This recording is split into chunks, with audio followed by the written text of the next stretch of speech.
Good evening. I'm going to start recording these chapters in the evening, so I'll start saying good evening instead of good morning. Today I'm here to read to you the next chapter of Book 3 of the Harry Potter series, Harry Potter and the Prisoner of Azkaban by J.K. Rowling. Tonight's chapter is Chapter 4. Let's read. Chapter 4, The Leaky Cauldron.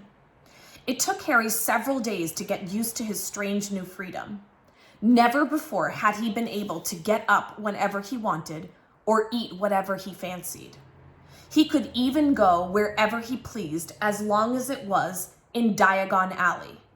And as this long cobbled street was packed with the most fascinating wizarding shops in the world, Harry felt no desire to break his word to Fudge and stray back into the Muggle world.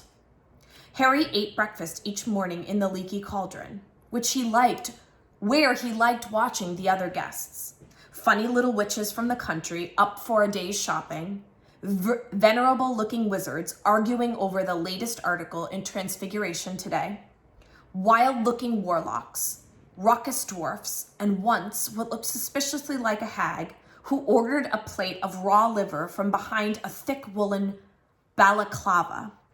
After breakfast, Harry would go out into the backyard, take out his wand, tap the third brick from the left above the trash bin, and stand back as the archway into Diagon Alley opened in the wall. Harry spent the long sunny days exploring the shops and eating under the brightly colored umbrellas outside cafes, where his fellow diners were showing one another their purchases. It's a lunoscope, old boy. No more messing around with moon charts, see? Or else discussing the case of Sirius Black. Personally, I won't let any of the children out alone until he's back in Azkaban. Harry didn't have to do his homework under the blankets by flashlight anymore. Now he could sit in the bright sunshine outside Florian Fortescue's ice cream parlor, finishing all his essays with occasional help from Florian Fortescue himself, who, apart from knowing a great deal about medieval witch burnings, gave Harry free Sundays every half an hour. Once Harry had refilled his money bag with gold galleons, silver sickles, and bronze nuts from his vault at Gringotts, he had to exercise a lot of self-control not to spend the whole lot at once. He had to keep reminding himself that he had 5 years to go at Hogwarts, and how it would feel to ask the Dursleys for money for spellbooks, to stop himself from buying a handsome set of solid gold gobstones, a wizarding game rather like marbles, in which the stones squirt a nasty-smelling liquid into the other player's face when they lose a point. He was sorely tempted, too, by the perfect moving model of the galaxy in a large glass ball, which would have meant he never had to take another astronomy lesson. But the thing that tested Harry's resolution most appeared in his favorite wizarding shop, Quality Quidditch Supplies, a week after he'd arrived at the Leaky Cauldron. Curious to know what the crowd in the shop was staring at, Harry edged his way inside and squeezed in among the excited witches and wizards until he glimpsed a newly erected podium, on which was mounted the most magnificent broom he had ever seen in his life. Just come out, prototype, a square-jawed wizard was telling his companion. It's the fastest broom in the world, isn't it, Dad? Squeaked a boy younger than Harry, who was swinging off his father's arm. Irish International Sides just put in an order for 7 of these beauties, the proprietor of the shop told the crowd, and they're favorites for the World Cup. A large witch in front of Harry moved, and he was able to read the sign next to the broom. The Firebolt. This state-of-the-art racing broom sports a streamlined, superfine handle of ash, treated with a diamond-hard polish and hand-numbered with its own registration number. Each individually selected birch twig in the broom tail has been honed to aerodynamic perfection, giving the Firebolt unsurpassable balance and pinpoint precision. The Firebolt has an acceleration of 150 miles an hour in 10 seconds and incorporates an unbreakable braking charm. Price on request. Price on request? Harry didn't like to think how much gold the firebolt would cost. He had never wanted anything as much in his whole life, but he had never lost a Quidditch match on his Nimbus 2000. And what was the point in emptying his Gringotts vault for the firebolt when he had a very good broom already? Harry didn't ask for the price, but he returned almost every day after that, just to look at the firebolt. There were, however, things that Harry needed to buy. He went to the apothecary to replenish his store of potions ingredients, and as his school robes were now several inches too short in the arm and leg, he visited Madame Malkin's robes for all occasions and bought new ones. Most important of all, he had to buy his new school books, which would include those for his two new subjects, care of magical creatures and divination. Harry got a surprise as he looked in at the bookshop window. Instead of the usual display of gold-embossed spellbooks the size of paving slabs, there was a large iron cage behind the glass that held about 100 copies of the Monster Book of Monsters. Torn pages were flying everywhere as the books grappled with each other, locked together in furious wrestling matches and snapping aggressively. Harry pulled his book list out of his pocket and consulted it for the first time. The Monster Book of Monsters was listed as the required book for care of magical creatures. Now Harry understood why Hagrid had said it would come in useful. He felt relieved. He had been wondering whether Hagrid wanted help with some terrifying new pet. As Harry entered Flourish and Blots, the manager came hurrying toward him. "Hogwarts," he said abruptly, "come to get your new books." "Yes," said Harry, "I need—" "Get out of the way," said the manager impatiently, brushing Harry aside. He drew on a pair of very thick gloves, picked up a large, knobbly walking stick, and proceeded toward the door of the monster book's cage. "Hang on," said Harry quickly. "I've already got one of those." "Have you?" A look of enormous relief spread over the manager's face. "Thank heavens for that. I've been bitten 5 times already this morning." A loud ripping noise rent the air. 2 of the monster books had seized a third and were pulling it apart. "Stop it! Stop it!" cried the manager, poking the walking stick through the bars and knocking the books apart. "I'm never stocking them again. Never. It's been bedlam. I thought we'd seen the worst when we bought 200 copies of the Invisible Book of Invisibility. Cost a fortune, and we never found them. Well, is there anything else I can help you with?" "Yes," said Harry, looking down his book list. "I need Unfogging the Future by Cassandra Voblatsky." "Ah, starting divination, are you?" said the manager, stripping off his gloves and leading Harry into the back of the shop, where there was a corner devoted to fortune-telling. A small table was stacked with volumes such as Predicting the Unpredictable, Insulate Yourself Against Shocks and Broken Balls, When Fortunes Turn Foul. "Here you are," said the manager, who had climbed a set of steps to take down a thick black-bound book.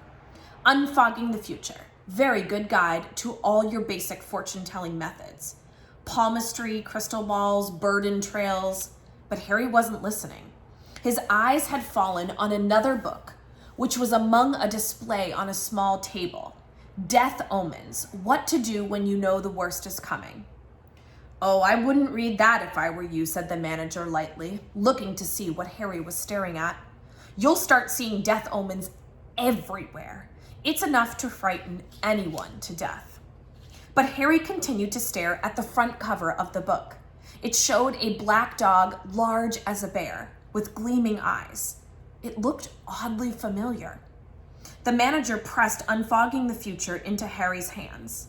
"Anything else?" he said. "Yes," said Harry, tearing his eyes away from the dogs and dazedly consulting his book list. I need Intermediate Transfiguration and the Standard Book of Spells, Grade 3. Harry emerged from Flourish and Blots 10 minutes later with his new books under his arms and made his way back to the Leaky Cauldron, hardly noticing where he was going and bumping into several people. He tramped up the stairs to his room, went inside, and tipped his books onto his bed. Somebody had been in to tidy, The windows were open and the sun was pouring inside. Harry could hear the buses rolling by in the unseen Muggle street behind him, and the sound of the invisible crowd below in Diagon Alley. He caught sight of himself in the mirror over the basin. "It can't have been a death omen," he told his reflection defiantly. "I was panicking when I saw that thing in Magnolia Crescent. It was probably just a stray dog."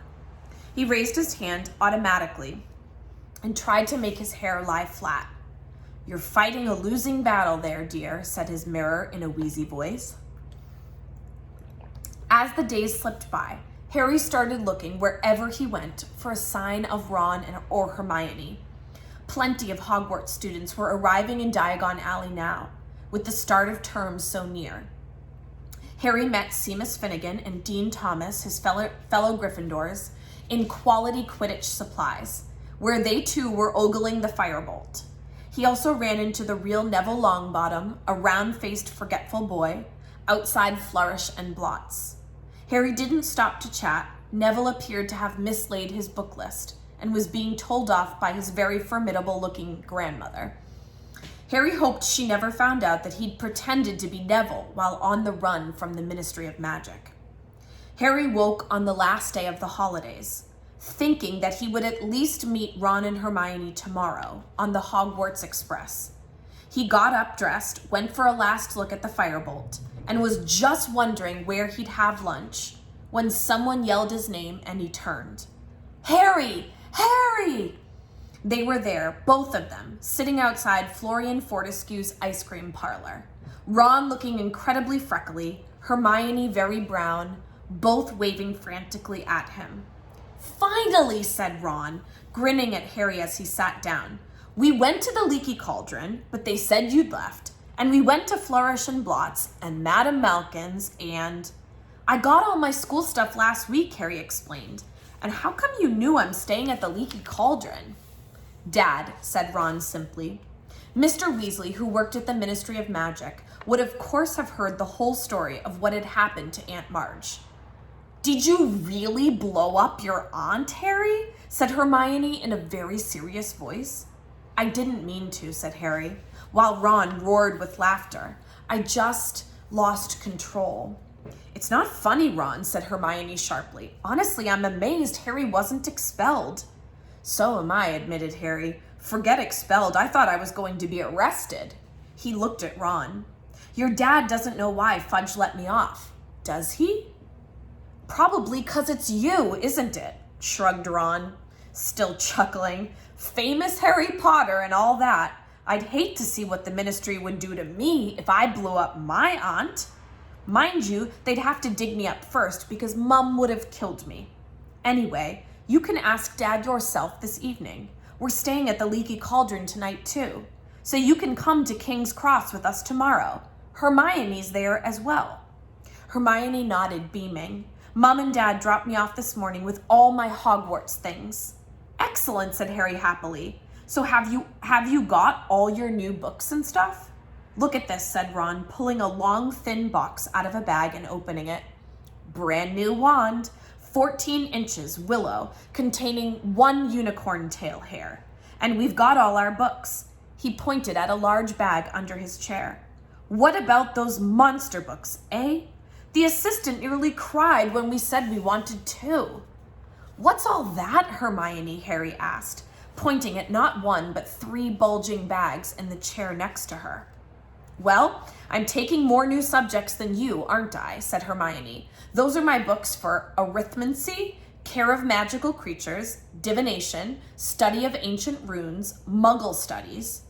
"What are you doing Muggle studies for?" said Ron, rolling his eyes at Harry. "Gosh, you're Muggle-born. Your mum and dad are Muggles. You already know all about Muggles." "But it will be fascinating to study them from the wizarding point of view," said Hermione earnestly. "Are you planning to eat or sleep at all this year, Hermione?" asked Harry, while Ron sniggered. Hermione ignored them. "I've still got 10 galleons," she said, checking her purse. "It's my birthday in September, and Mum and Dad gave me some money to get myself an early birthday present." "How about a nice book?" said Ron innocently. "No, I don't think so," said Hermione composedly. "I I really want an owl. I mean, Harry's got Hedwig, and you've got Errol. I haven't, said Ron. Errol's a family owl. All I've got is Scabbers. He pulled his pet rat out of his pocket. And I want to get him checked over, he added, placing Scabbers on the table in front of them. I don't think Egypt agreed with him. Scabbers was looking thinner than usual, and there was a definite droop to his whiskers. There's a magical creature shop just over there, said Harry, who knew Diagon Alley very well by now. You could see if they've got anything for Scabbers, and Hermione can get her owl. So they paid for their ice cream and crossed the street to the magical menagerie. There wasn't much room inside. Every inch of wall was hidden by cages.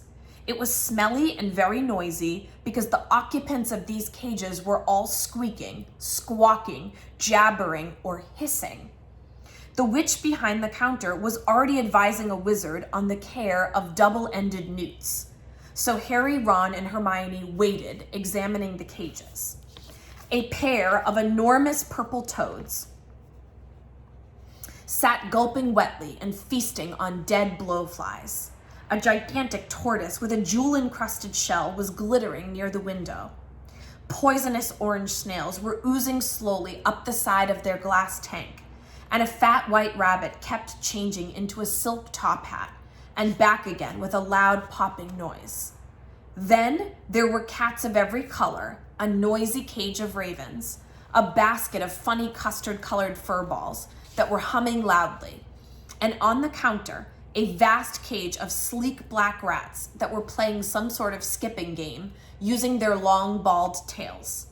The double-ended newt wizard left, and Ron approached the counter. It's my rat, he told the witch. He's been a bit off color ever since I brought him back from Egypt. Bang him on the counter, said the witch, pulling a pair of heavy black spectacles out of her pocket. Ron lifted Scabbers out of his inside pocket and placed him next to the cage of his fellow rats, who stopped their skipping tricks and scuffled to the wire for a better look. Like nearly everything Ron owned, Scabbers the rat was secondhand. He had once belonged to Ron's brother Percy, and a bit battered. Next to the glossy rats in the cage, he looked especially woebegone. Said the witch, picking at Scabbers. How old is this rat? Dunno, said Ron, quite old. He used to belong to my brother. What powers does he have, said the witch, examining Scabbers closely. The truth was that Scabbers had never shown the faintest trace of interesting powers. The witch's eyes moved from Scabbers' tattered left ear to his front paw, which had a toe missing, and tutted loudly. He's been through the mill, this one, she said. He was like that when Percy gave him to me, said Ron defensively. An ordinary common or garden rat like this can't be expected to live longer than 3 years or so, said the witch. Now, if you were looking for something a bit more hard-wearing, you might like one of these. She indicated the black rats, who promptly started skipping again. Ron muttered, show-offs. Well, if you don't want a replacement, you can try this rat tonic, said the witch, reaching under the counter and bringing out a small red bottle. Okay, said Ron. How much? Ouch! Ron buckled as something huge and orange came soaring from the top of the highest cage, landed on his head, and then propelled itself, spitting madly at Scabbers. No, Crookshanks, no, cried the witch. But Scabbers shot from between her hands like a bar of soap, landed splay-legged on the floor, and then scampered for the door. Scabbers, Ron shouted, racing out of the shop after him. Harry followed. It took them nearly 10 minutes to catch Scabbers, who had taken refuge under a wastepaper bin outside Quality Quidditch Supplies. Ron stuffed the trembling rat back into his pocket and straightened up, massaging his head. What was that? It was either a very big cat or quite a small tiger, said Harry. Where's Hermione? Probably getting her owl. They made their way back up the crowded street to the magical menagerie. As they reached it, Hermione came out, but she wasn't carrying an owl. Her arms were clamped tightly around the enormous ginger cat. You bought that monster? Said Ron, his mouth hanging open. He's gorgeous, isn't he? Said Hermione, glowing. That was a matter of opinion, thought Harry. The cat's ginger fur was thick and fluffy, but it was definitely a bit bow-legged, and its face looked grumpy and oddly squashed, as though it had run headlong into a brick wall. Now that Scabbers was out of sight, however, the cat was purring contentedly in Hermione's arms. Hermione, that thing nearly scalped me, said Ron. He didn't mean to, did you, Crookshanks? Said Hermione. And what about Scabbers? Said Ron, pointing at the lump in his chest pocket. He needs rest and relaxation. How's he going to get it with that thing around? That reminds me, you forgot your rat tonic, said Hermione, slapping the small red bottle into Ron's hand. And stop worrying. Crookshanks will be sleeping in my dormitory, and Scabbers in yours. What's the problem? Poor Crookshanks. That witch said he'd been in there for ages. No one wanted him. I wonder why, said Ron sarcastically, as they set off toward the leaky cauldron. They found Mr. Weasley sitting in the bar reading the Daily Prophet. Harry, he said, smiling as he looked up. How are you? Fine, thanks, said Harry, as he, Ron, and Hermione joined Mr. Weasley with all their shopping. Mr. Weasley put down his paper, and Harry saw the now familiar picture of Sirius Black staring up at him. They still haven't caught him, then? He asked. No, said Mr. Weasley, looking extremely grave. They've pulled us all off our regular jobs at the ministry to try and find him, but no luck so far. Would we get a reward if we caught him? Asked Ron. It'd be good to get some more money. Don't be ridiculous, Ron, said Mr. Weasley, who on closer inspection looked very strained. Black's not going to be caught by a 13-year-old wizard. It's the Azkaban guards who'll get him back, you mark my words.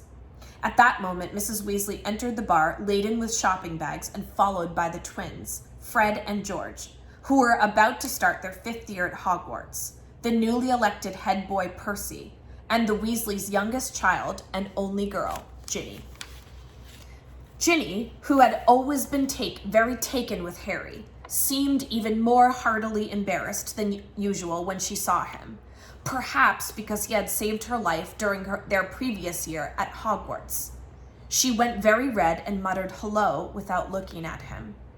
Percy, however, held out his hand solemnly as though he and Harry had never met and said, Harry, how nice to see you. Hello, Percy, said Harry, trying not to laugh. I hope you're well, said Percy pompously, shaking hands. It was rather like being introduced to the mayor. Very well, thanks. Harry, said Fred, elbowing Percy out of the way and bowing deeply. Simply splendid to see you, old boy.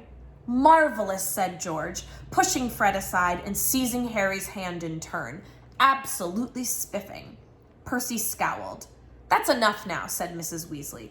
Mum, said Fred, as though he'd only spotted her and seizing her hand too.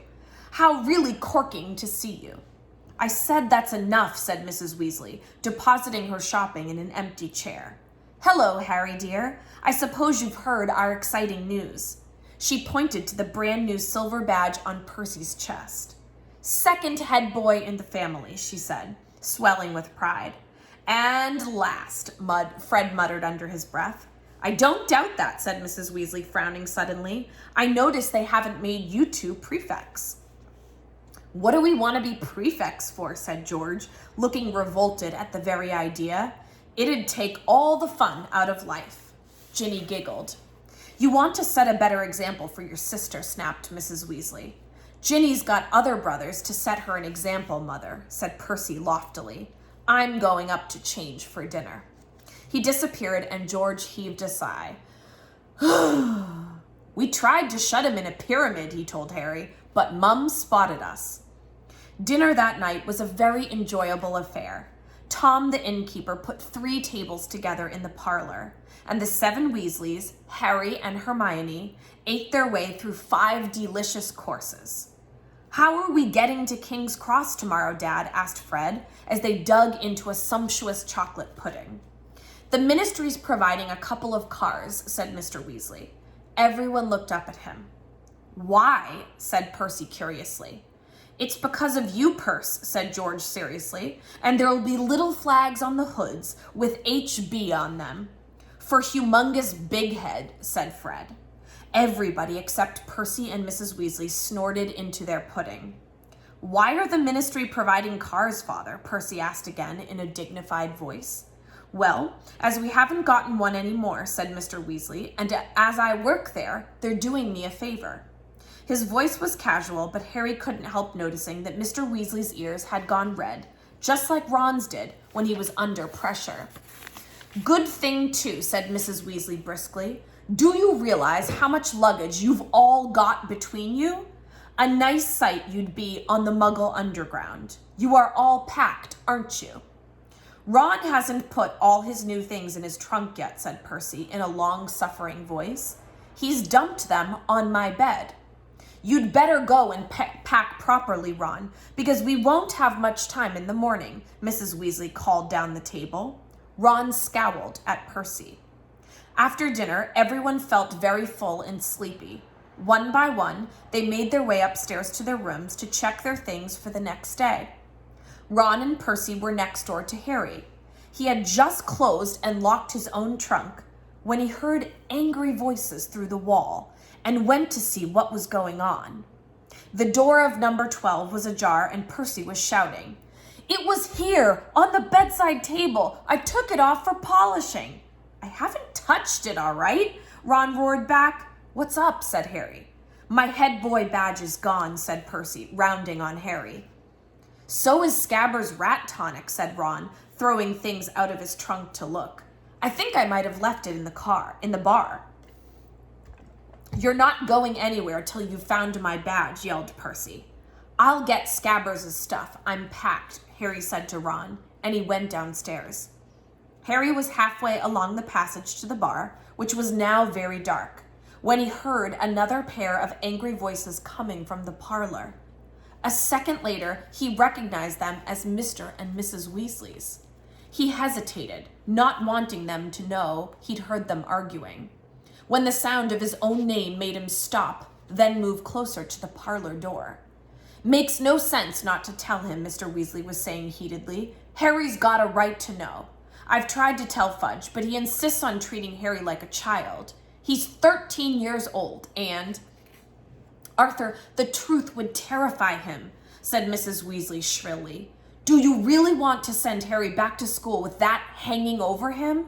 For heaven's sake, he's happy not knowing." "I don't want to make him miserable. I want to put him on his guard," retorted Mr. Weasley. "You know what Harry and Ron are like, wandering off by themselves. They've even ended up in the Forbidden Forest. But Harry mustn't do that this year. When I think what could have happened to him that night he ran away from home, if the night bus hadn't picked him up, I'm prepared to bet he would have been dead before the ministry found him." "But he's not dead. He's fine. So what's the point?" "Molly, they say Sirius Black's mad, and maybe he is, but he was clever enough to escape from Azkaban, and that's supposed to be possible. It's been a month, and no one's seen hide nor hair of him, and I don't care what Fudge keeps telling the Daily Prophet. We're no nearer catching Black than inventing self-spelling wands. The only thing we know for sure is what Black's after. But Harry will be perfectly safe at Hogwarts. We thought Azkaban was perfectly safe.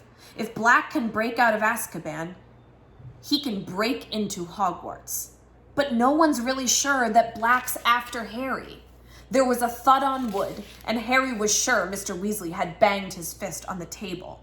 "Molly, how many times do I have to tell you? They didn't report it in the press because Fudge wanted to keep it quiet." "But Fudge went out to Azkaban the night Black escaped. The guards told Fudge that Black's been talking in his sleep for a while now. Always the same words. He's at Hogwarts. He's at Hogwarts. Black is deranged, Molly, and he wants Harry dead. If you ask me, he thinks murdering Harry will bring you-know-who back to power. Black lost everything the night Harry stopped you-know-who, and he's had 12 years alone in Azkaban to brood on that." There was a silence. Harry leaned still closer to the door, desperate to hear more. Well, Arthur, you must do what you think is right. But you're forgetting Albus Dumbledore. I don't think anything could hurt Harry at Hogwarts while Dumbledore's headmaster. I suppose he knows about all of this. Of course he knows. We had to ask him if he minds the Azkaban guards stationing themselves around the entrances to the school grounds. He wasn't happy about it, but he agreed. Not happy? Why shouldn't he be happy if they're there to catch Black? Dumbledore isn't fond of the Azkaban guards, said Mr. Weasley heavily. Nor am I, if it comes to that. But when you're dealing with a wizard like Black, you sometimes have to join forces with those you'd rather avoid. If they save Harry, then I will never say another word against them, said Mr. Weasley wearily. It's late, Molly. We'd better go up. Harry heard chairs move. As quietly as he could, he hurried down the passage to the bar and out of sight. The parlor door opened, and a few seconds later, footsteps told him that Mr. and Mrs. Weasley were climbing the stairs. The bottle of rat tonic was lying under the table they had sat at earlier. Harry waited until he heard Mr. and Mrs. Weasley's bedroom door close, then headed back upstairs with the bottle. Fred and George were crouching in the shadows on the landing, heaving with laughter as they listened to Percy dismantling his and Ron's room in search of his badge. We've got it, Fred whispered to Harry. We've been improving it. The badge now read, Big Head Boy. Harry, forced to laugh, went to give Ron the rat tonic, then shut himself in his room and lay down on his bed. So Sirius Black was after him. That explained everything. Fudge had been lenient with him because he was so relieved to find him alive. He'd made Harry promise to stay in Diagon Alley, where there were plenty of wizards to keep an eye on him. And he was sending 2 ministry cars to take them all to the station tomorrow, so that the Weasleys could look after Harry until he was on the train. Harry lay listening to the muffled shouting next door and wondered why he didn't feel more scared. Sirius Black had murdered 13 people with one curse. Mr. and Mrs. Weasley obviously thought Harry would be panic-stricken if he knew the truth. But Harry happened to agree wholeheartedly with Mrs. Weasley that the safest place on earth was wherever Albus Dumbledore happened to be. Didn't people always say that Dumbledore was the only person Lord Voldemort had ever been afraid of? Surely Black, as Voldemort's right-hand man, would be just as frightened of him. And then there were these Azkaban guards everyone kept talking about. They seemed to scare most people senseless, and if they were stationed all around the school, Black's chances of getting inside seemed very remote. No, all in all, the thing that bothered Harry most was the fact that his chances of visiting Hogsmeade now looked like 0. Nobody would want Harry to leave the safety of the castle until Black was caught. In fact, Harry suspected his every move would be carefully watched until the danger had passed. He scowled at the dark ceiling. Did they think he couldn't look after himself? He'd escaped Lord Voldemort 3 times. He wasn't completely useless. Unbidden, the image of the beast in the shadows of Magnolia Crescent crossed his mind. What to do when you know the worst is coming? I'm not going to be murdered, Harry said out loud. That's the spirit, dear, said his mirror sleepily. That is the end of chapter 4. See you next time for chapter 5.